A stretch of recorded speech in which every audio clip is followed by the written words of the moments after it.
नमस्कार, मैं हूं धर्मेंद्र। आप देख रहे हैं ऑनलाइन न्यूज इंडिया। मैंने अपनी हाल की कई खबरों में जिक्र किया है कि सुप्रीम कोर्ट के मौजूदा चीफ जस्टिस एनवी रमन्ना साहब वो जिस तरह से काम कर रहे हैं, जिस तरह से फैसले ले रहे हैं, वाकई उनको सलाम करना चाहिए। क्योंकि मौजूदा समय में हमने देखा है कि कैसे सुप्रीम कोर्ट से लोग अब राज्यसभा में चले जाते हैं, लेकिन एनवी रमन्ना साहब जबरदस्त तरीके से फैसला ले रहे हैं, जबरदस्त तरीके से काम कर रहे हैं। एनवी रमन्ना साहब का एक बयान आप देखिए। एनवी रमन्ना साहब जो हैं वो आंध्र प्रदेश में गए थे एक दीक्षांत समारोह में, और वहां पर उन्होंने जो बात कही है, देश के प्रधानमंत्री नरेंद्र मोदी को, देश के तमाम मुख्यमंत्रियों को वो बात बिल्कुल कान खोल करके सुननी चाहिए और उस बात को गांठ बांध लेनी चाहिए। एनवी रमन्ना साहब ने क्या कहा? दो बड़ी बातें कही हैं। एनवी रमन्ना साहब ने कहा कि शासक को इस बात का विश्लेषण करना चाहिए कि उसके फैसले उचित हैं या नहीं हैं। ऐसा लग रहा है कि वो इशारों ही इशारों में नरेंद्र मोदी जी को यह बात कह रहे थे कि शासक को इस बात का फैसला करना चाहिए कि उसके जितने भी फैसले हैं क्या वो जनता के लिए उचित हैं या नहीं है। हर रोज जब भी वो अपनी कुर्सी पर बैठे तो उसको इस बात का जो है वो विश्लेषण करना चाहिए, अपने आप के चिंतन मनन करना चाहिए, ये उन्होंने कहा। दूसरा, उन्होंने कहा उनको हर रोज इस बात को परखना चाहिए कि उनके अंदर कोई बुराई है या नहीं है। ये बात, दो बड़ी बातें जो है कि आपके अंदर बुराई है या नहीं है, महाभारत का हवाला भी दिया, और आपके जो फैसले क्या वो जनता के हक में है या नहीं है। इन बातों को नरेंद्र मोदी के साथ में जोड़ करके क्यों देखा जाए? अभी आपको मालूम है नरेंद्र मोदी जी ने टीवी पर आकर के कहा, भाइयों और बहनों, मुझसे गलती हो गई, मैं क्षमा याचना करता हूं। और कुछ किसानों को हम समझा नहीं पाए। मेरी तपस्या, 1 साल की तपस्या का जिक्र किया उन्होंने। मेरी तपस्या थी और मैं समझा नहीं पाया। दीपक से ज्यादा सच, ऐसा सच जो दीपक से भी ज्यादा था, दीपक जैसा सफेद था, पवित्र था, वो सच मैं समझा नहीं पाया, ये उन्होंने कहा। कमाल करते हैं नरेंद्र मोदी जी। आपका सच अगर इतना पवित्र था, आप जो कह रहे हैं कि मैंने तपस्या करी, तपस्या आपने नहीं की, तपस्या किसानों ने की है। किसानों की 1 साल की तपस्या ने आपको झुकने पर मजबूर कर दिया, क्योंकि 1 साल तक रोजाना आप तिगड़म रचते रहे। रोजाना हमने देखा कि किस तरह से नारे लगाए गए, किस तरह से जो है वो बीजेपी के मुख्यमंत्री ने कहा कि लठे तैयार कर लो, गांव गांव में 50-50, 100-100 लठे तैयार हो जाओ और मुकाबला करो। भाजपा के मुख्यमंत्री का बयान है ये। और किस तरह से ये भाजपा के लोग वहां पर जाकर के, बॉर्डर पर जाकर के, चाहे वो सिंगू बॉर्डर हो, चाहे टिकरी बॉर्डर हो, चाहे गाजीपुर बॉर्डर हो, वहां पर भेज करके क्या नारे लगवाए गए कि दिल्ली पुलिस लठ बजाओ, हम तुम्हारे साथ हैं। ये नारे लगाए गए। और कैसे जो है वो पूरी की पूरी गोदी मीडिया 28 जनवरी को लगा दी थी, पूरी की पूरी फोर्स लगा दी थी बलपूर्वक गाजीपुर बॉर्डर को खाली करने के लिए। लेकिन पूरी रात हमने उस दिन आपको खबर दिखाई। तो बहरहाल तपस्या किसकी थी? तपस्या नरेंद्र मोदी की थी या तपस्या किसानों की थी? और ऐसे में रमन्ना साहब जो बात कह रहे हैं कि हर रोज उनको यह फैसला करना चाहिए, इस बात का चिंतन मनन करना चाहिए कि वो जो कर रहे हैं वो उचित है या अनुचित है। अगर एक दिन भी नरेंद्र मोदी ने ईमानदारी से इस बात को सोचा होता तो वो सोचते, वो देखते कि लाखों लोग कैसे बॉर्डर के ऊपर बैठे थे, इस बात को महसूस करते। लेकिन उन्होंने नहीं किया। और नरेंद्र मोदी जी के एक फैसले नहीं है। रमन्ना साहब तो कह रहे हैं कि उनके फैसले जनता के हक में हैं या नहीं, इस बात का चिंतन मनन करना चाहिए। लेकिन नरेंद्र मोदी जी जितने भी फैसले आप उठा करके देख लीजिए, जितने भी बड़े फैसले आप उठा करके देख लीजिए, सारे के सारे फैसले ऐसे हैं जो सारे बिल्कुल सिरे से नकारने वाले फैसले, सिरे से खारिज करने वाले फैसले हैं। लेकिन एक दिन भी ईमानदारी से नरेंद्र मोदी ने नहीं सोचा। और एनवी रमन्ना साहब जो है वो वाकई एक जबरदस्त आईना दिखाने का काम कर रहे हैं। आप नरेंद्र मोदी जी का सबसे बड़ा ब्लंडर देखिए, नोटबंदी, सबसे बड़ा ब्लंडर। इस देश की इकोनॉमी को एक ऐसा झटका मारा नरेंद्र मोदी जी ने, 1000 रुपए के नोट बंद करके 2000 रुपए का नोट चला दिया। और क्या कहा? मैं काला धन बंद कर रहा हूं। कोई दुनिया में यकीन कर पाएगा इस बात का? आने वाली पीढ़ियां क्या सोचेंगी कि कैसा मुख्य प्रधानमंत्री हुआ था देश में जिसने 1000 रुपए का नोट बंद करके 2000 रुपए का नोट मार्केट में डाला और कहा कि मैं काला धन, जो काला बाजारी हो रही है, लोग पैसा इकट्ठा करके रखते हैं, मैं उसको बंद करना चाह रहा हूं। है ना कमाल की बात। और उसके बाद में क्या कहा था, याद है वो भाषण आपको, जो केरल के अंदर रोते हुए कहा था कि 50 दिन दीजिए भाइयों बहनों, वरना मैं किसी भी चौराहे पर आ जाऊंगा।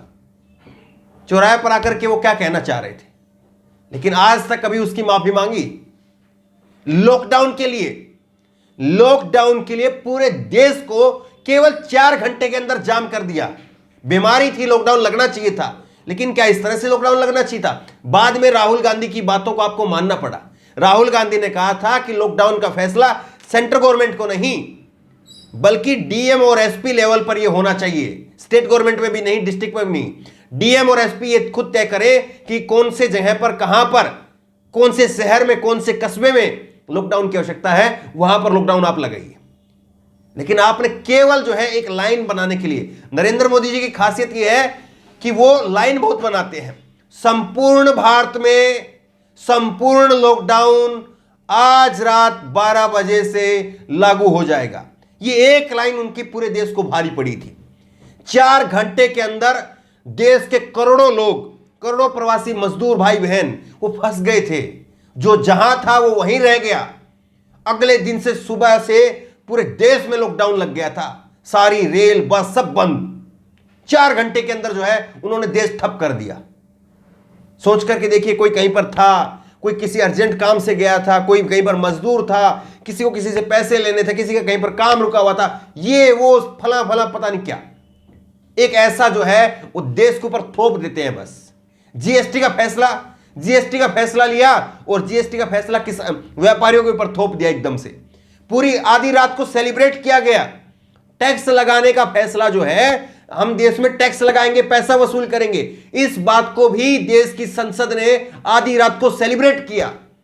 यह भी कभी आने वाले समय में देश के इतिहास में जब लोग पढ़ेंगे तो ताज्जुब करेंगे कि कैसा प्रधानमंत्री था। टैक्स देश में लगा करके लोगों से पैसा लेने की बात को भी सेलिब्रेट करवाया गया था आधी रात को। बड़ा एक कार्यक्रम हुआ था, भव्य कार्यक्रम हुआ था जीएसटी को लेकर के। और उसके बाद में ऐसे मोदी जी के तमाम फैसलों के आप लंबी फहरिस्त बना सकते हैं, जिनको देश वाकई कभी भूल नहीं सकता और जिनकी वजह से लोगों को ना जाने कितना पीछे जो है धकेल दिया गया।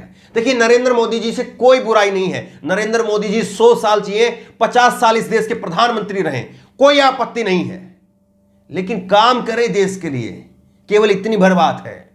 जो बात कह रहे हैं जस्टिस एनवी रमन्ना साहब कि अपने फैसलों पर आप चिंतन मनन करिए कि आप जो कर रहे हैं वो ठीक कर रहे हैं, गलत कर रहे हैं, इस बात पर आप चिंतन मनन करिए। केवल बात इतनी भर है। हमें ना राहुल गांधी से कोई मतलब है, ना ममता से कोई मतलब है, ना और किसी नेता से कोई मतलब है, ना मोदी योगी से कोई मतलब है। आप रहे गद्दी पर, आ बैठे, जनता है, जनता किसी न किसी को चुनेगी, जनता किसी न किसी को कुर्सी पर बैठाएगी। आप लोगों को तो सर माथे पर बैठाया लोगों ने, इतनी प्रचंड बहुमत की सरकार दी आपकी, आप पर अपार प्यार लुटाया लोगों ने। आपने क्या किया साहब? दुख इस बात से होता है। आज एक रेड लाइट से मैं गुजर रहा था और रेड लाइट पर एक बच्ची को देखा, आंखें भर आई, दिल अंदर से थोड़ा टूट सा गया। एक बच्ची को देखा, छोटी बच्ची को। वो बच्ची एक वो जो गले में तार डाल करके उछल कूद करते हैं, करतब दिखाते हैं और वैसे फिर वो पैसे लेते हैं, वो बच्ची वैसे पैसे ले रही थी। मैं सोच रहा था उस बच्ची को देख करके, और मैंने कहा भी अपने साथी से कि ये जो बच्ची है, इस बच्ची में और हमारे घरों में, आपके घरों में जो बहन बेटियां हैं, जो बच्चियां हैं, जो बच्चे हैं, उनमें क्या फर्क है? कोई फर्क नहीं है। फिर ये लोग ऐसे क्यों और हम लोग ऐसे क्यों? लेकिन आप और हम चाहते हुए भी ऐसे बच्चों का भविष्य सुधार नहीं कर सकते। आप में और हम में वो ताकत नहीं है। एक बच्चे का कर देंगे, 2 का कर देंगे, 10, 20, 50 का कर देंगे, 100 का कर देंगे, लेकिन देश में ऐसे बच्चों की तादाद करोड़ों में है। करोड़ों में ऐसे बच्चे हैं जिनका कुपोषण की वजह से मौत हो जा रही है। उत्तर प्रदेश उसमें नंबर 1 है, जहां पर डबल इंजन की सरकार है। यह काम कौन कर सकता है? यह काम सरकार कर सकती है। वो सरकार जिसके हाथ में सत्ता है, वो सरकार जिसके हाथ में शक्ति है, वो सरकार कर सकती है। लेकिन वो सरकार क्या कर रही है? हिंदू क्यों, मुसलमान क्यों, नमाज क्यों, अजान क्यों? भैया क्या हो रहा है देश में? सोच करके देखिए आज। और रमन्ना साहब जो बात कह रहे हैं, वाकई बहुत बड़ी बात कह रहे हैं। लेकिन इस देश में जो मौजूदा समय पर राजनीति चल रही है, वो वाकई देश के लिए सही नहीं है।